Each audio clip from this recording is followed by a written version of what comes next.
Purpose of the For-Profit Corporation, Ronald Duska. Ronald Duska's article falls on a continuum somewhere between Karl Marx at one extreme, who would like to see the end of capitalism, and a Milton Friedman that has a nearly unrestrained version of capitalism and business. So if we were to situate Duska, he would fall somewhere in between, slightly closer probably to the Friedman end, but still an in-between position between an end to capitalism and sort of a laissez-faire, almost unrestrained capitalism that you would find in someone like Friedman. Now, what Duska says is either incredibly profound or incredibly banal. And what I mean by that is that Duska has either identified an aspect of business we rarely think about, or he's simply pointed out something that we've always known. But either way, regardless of which way you view Duska, I think he's saying something extremely important, especially in the context of business ethics. For many of us, we take business or markets as a given. There exist these things, these entities called businesses, or there exists this thing called the market, and we're simply here to figure out how we're supposed to navigate in that market, how we should treat relationships between individuals, how corporations should act, and so forth and so on. But what Duska does is ask us to look underneath. What is the purpose of a corporation? Why were corporations created? And the essential word here is created. Because for Duska, and I think if most of us were to seriously think about it, corporations and markets are not natural entities. They don't just exist. It's not a question of how do we navigate through an existing thing. So oftentimes when we look at the natural world, we say, well, how do we deal with the natural world? If it's hot outside, how do we keep ourselves cool? What can we do to deal with the already existing environment? If it's cold outside, how do we keep ourselves warm? And so we invent things and create things in order to deal with that environment.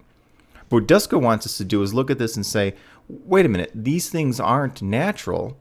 We've created them. These are constructs. And as such, we should have more control over how they operate. So what Duska is doing is looking at the purpose of business. Why did these things come into existence? What is their purpose? Now, the common response to what is the purpose of business, as someone like Milton Friedman would say, is to maximize profit. Right? It's the commonly held view that what a business does is maximize profit, producing or doing whatever it happens to do, and that this profit is a motivation for investment. People invest in businesses because they expect to make money. So what motivates investment is profit. What motivates the business owner is profit. And so the purpose of business on this account is to generate profit. Now, what Duska wants to do is turn that around. Duska wants to say, no, profit is not the purpose of business. Profit is a motivation for business, but it's not the purpose of business. So for Duska, what is the purpose of business? Well, the purpose of business is to provide goods and services. And what he calls this is a minority view. This is not the commonly held view of business. When we talk about what the purpose of business, we say what a good business leader is, we say it's someone who increases shareholder value. It's someone who increases profits of the corporation, who increases the dividends for investors. And notice this is our common way of thinking about it, that when you're in business, business is there to make more money. So the argument goes that investors care about returns and not products, that when people invest in companies, what they're really investing in is an outcome, is a return on their money. They really don't care what the product is, what the service is that's being provided. And in fact, to a certain extent, our different financial products or instruments reinforce this idea.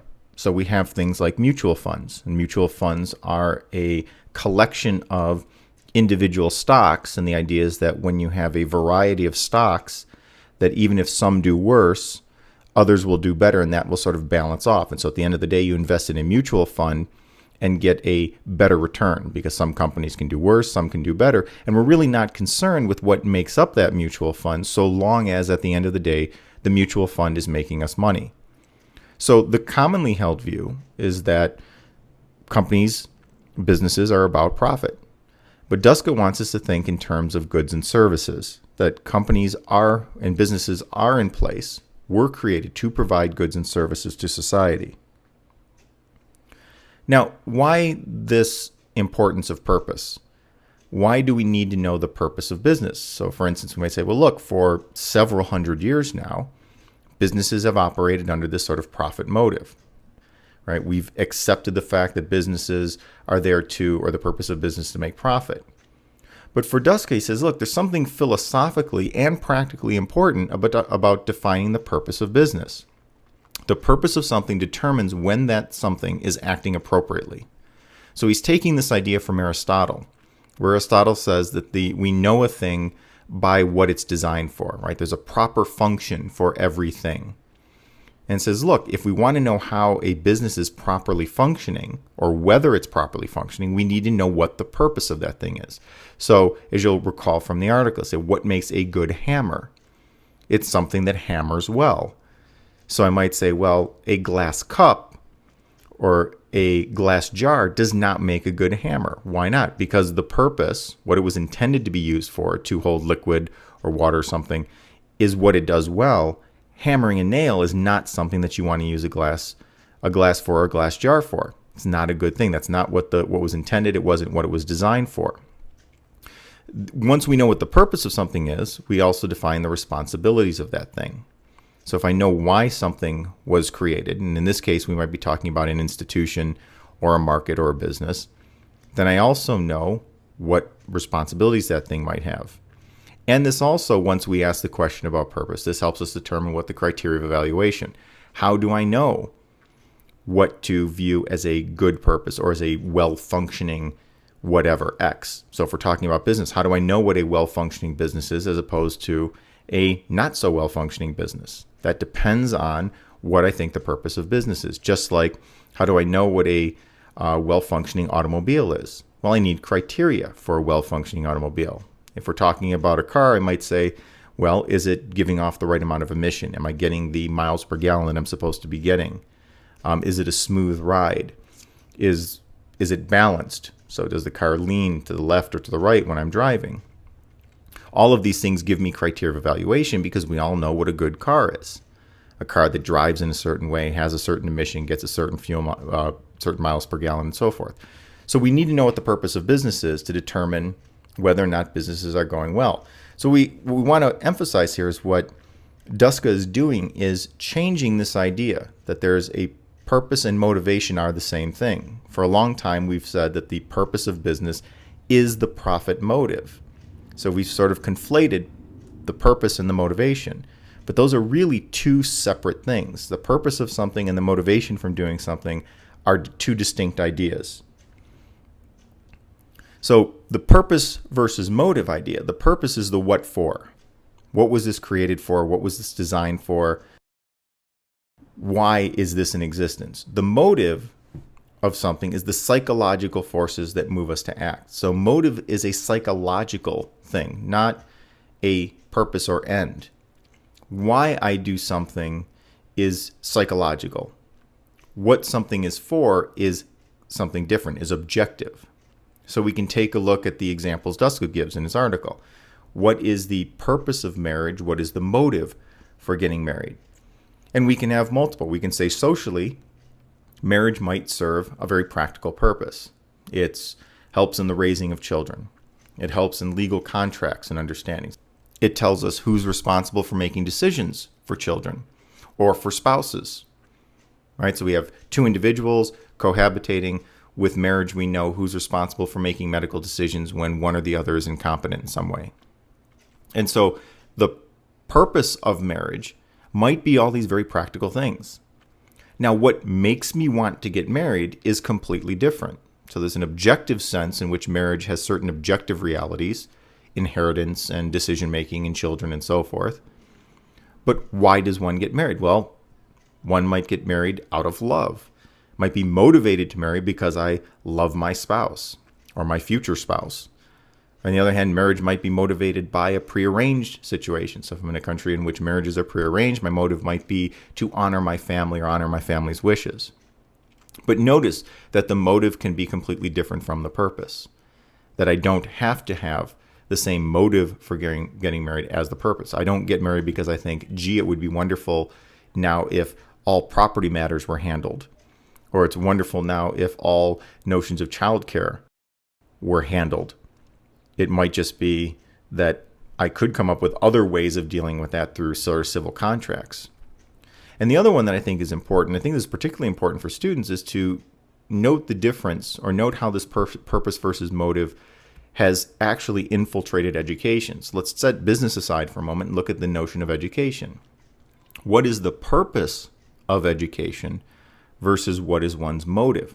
Now, I think for many, when we talk about the purpose, a lot of times education has sort of fallen victim to this conflation of purpose and motive. Right? Many people say, well, what's the purpose of education? To get a job. And what many argue, including Duska argues in his article, I think he argues as well, is that no, education is not about, the purpose of an education is not about getting a job. The purpose of education is to, in some way, enrich the individual. So if you're taking a course in economics or accounting, what's the purpose of an accounting class? The purpose of an accounting class is to teach you about the proper recording of numbers and money in a business. It's about keeping the books properly, how a company runs. Accounting is all about expenditures and debits and so forth. And you say, that's the purpose. So your accounting teacher is not teaching you accounting to get a job. The purpose of an accounting class, say, is to teach you how a business keeps track of its books. Now, what your motive for taking the accounting class or for majoring in accounting might be to get a job in accounting. But notice that those two things are separate. For some, you may take a course in accounting not because you're going to be an accountant or work in a business in which you have to deal with numbers. Say you're on the creative end of a business. You may just be interested in understanding how businesses keep their books. And so when you walk into an accounting class, you as an individual might be motivated simply by a curiosity about how accounting methods work. But those motives there could be any number of motives. You're motivated because you want a job in accounting. You're motivated because you're interested in what goes on in accounting. You might be simply motivated to do it because you know that that's the only way to get through your required courses. The only way to graduate is to take this required accounting course. Those are all psychological. Those are completely different motivations. But the purpose itself for an accounting class is to teach you the proper way of keeping books. And this can be said for any class. What's the purpose of a ethics class? It's to teach you about business ethics. Now, what motivates you to take the class might be, well, I had no choice. Had to take it. It was a requirement. I'm actually interested in ethics or in business ethics. That might be another motive.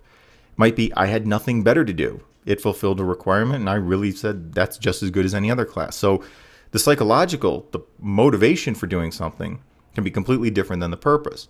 And it's important when we're talking about business ethics to distinguish what's the purpose of business versus what's the motive for going into business or doing business. So as Duska says, to confuse the purpose with the motive would be like confusing the purpose of a train to get people from place to place with what drives the train, the engine. The engine is analogous to the motive since it moves the train.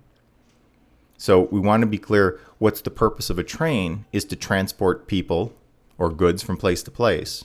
That's what trains are for. How the train does it, what moves the train, is the engine. And what Duska said is we've done this with business and to an extent with education, is that we've confused the purpose with the motive. Now, what's the argument for the goods and services what for? So in other words, we've gone along for a long time now assuming that the purpose of business was to maximize profit.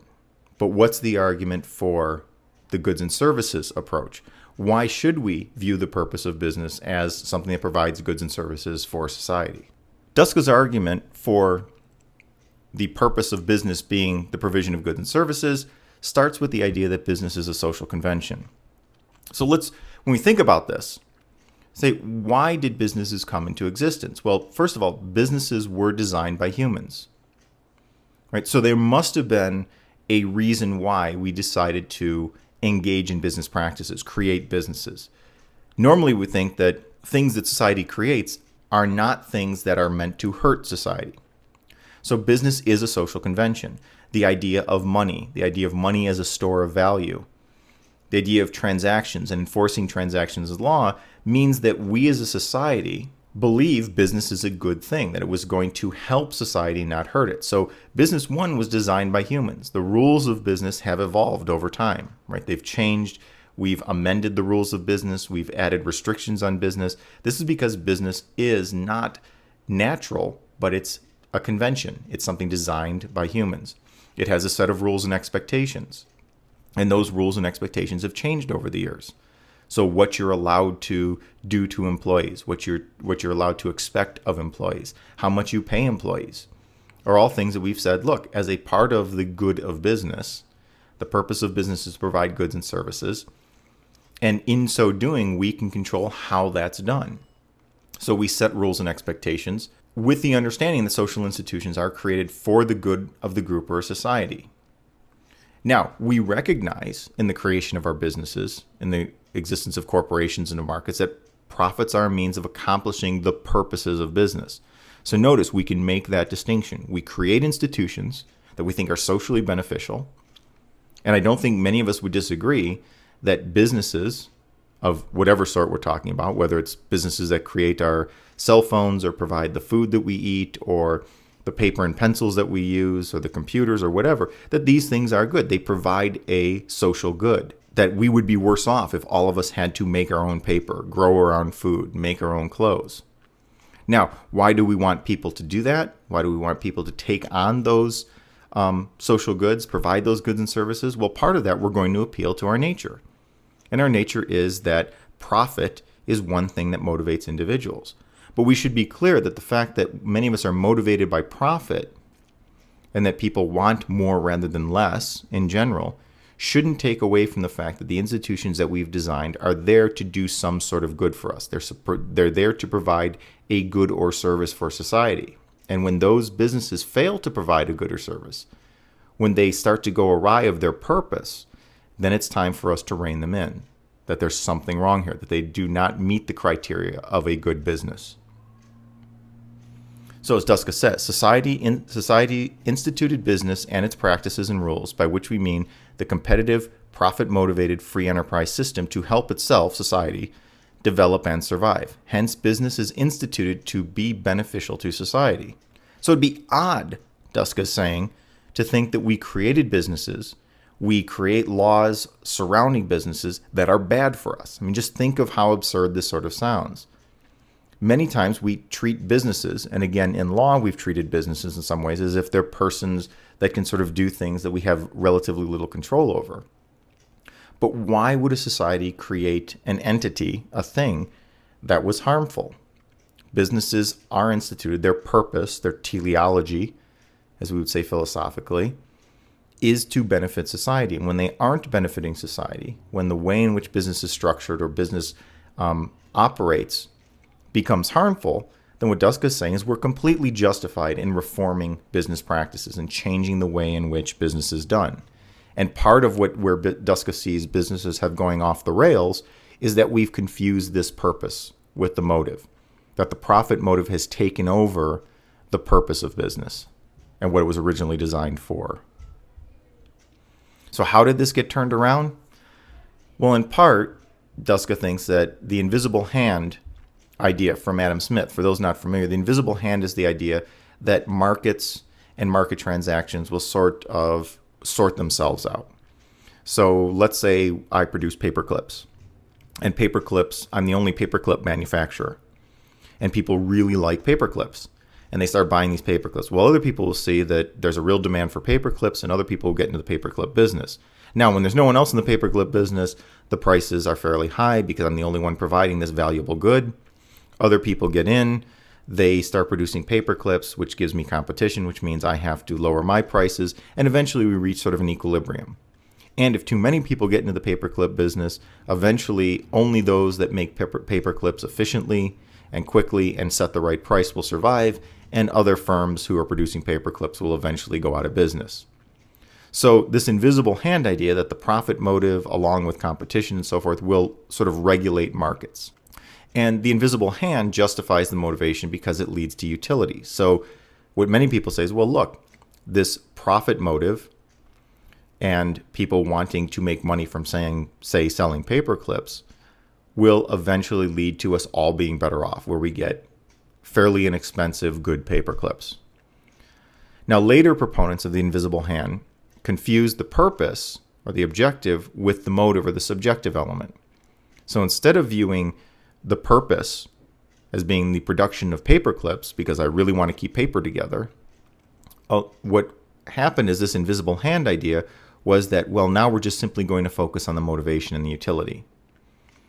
And what Duska says is the end separate from motive unrealistically allows for business person to ignore the purpose. So when we focus on the invisible hand, on the motivation, that is my motivation in wanting to get money from the production of my paper clips, when all we focus on is, well, look, all of us self-interestedly trying to gain more market share leads to greater utility, we sort of ignore the fact that there might be times when the greater utility isn't served, when in fact we do a harm to society through that sort of competition. And that harm might come about for a number of reasons. It might come about because the product itself should not be something that is in the market. So we can have markets in a number of things, but it's not necessarily the case that everything should be up for sale. And it's also the case that once we forget why we were allowing business in the first place, that it benefits us to have cheap office supplies, say, that when we lose out on that, it might be that the profit motive now means that we allow a whole bunch of things we don't want.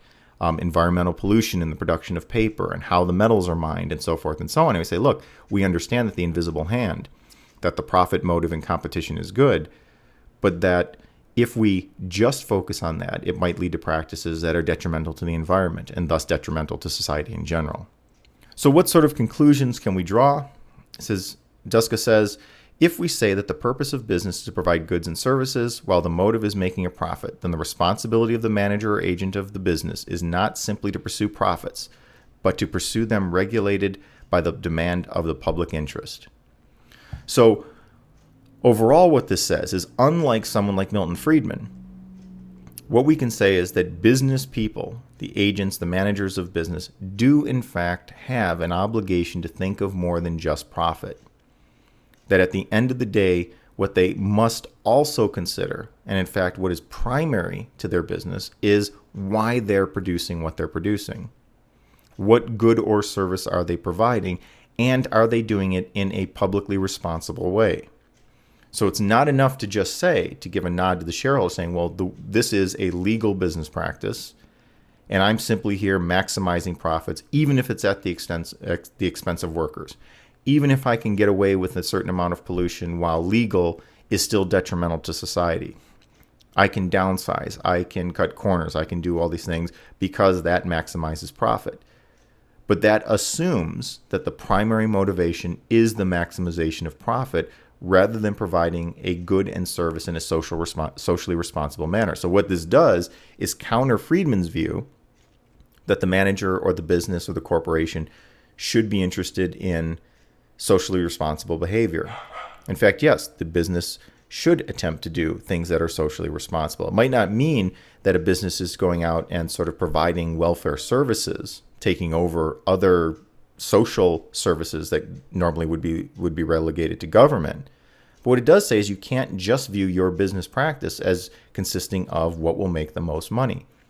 It may in fact be completely justified to take a hit to profits if that means your business is performing better its purpose and that it's being socially responsible in its actions.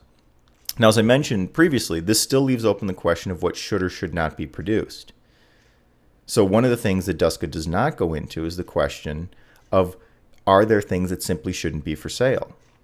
So for instance, I can look at what's the purpose of business. The business is to provide goods and service. Are there some goods or services that ought not to be in business? One of the debates that we see recently in a continuing sort of ongoing debate is healthcare. Is healthcare a good that ought to be distributed, a good or service that ought to be distributed through this creation, this artificial construct we call business? Should markets be responsible for the distribution of healthcare? So this brings up the question, if you're distributing healthcare and if the profit motive is the primary reason for a business to be operating, then this sort of skews what's going on. The profit motive might mean that I leave people uninsured. I, as an insurance company, don't insure you because you're a risk, and that's going to cut into my profits. You're going to use more resources.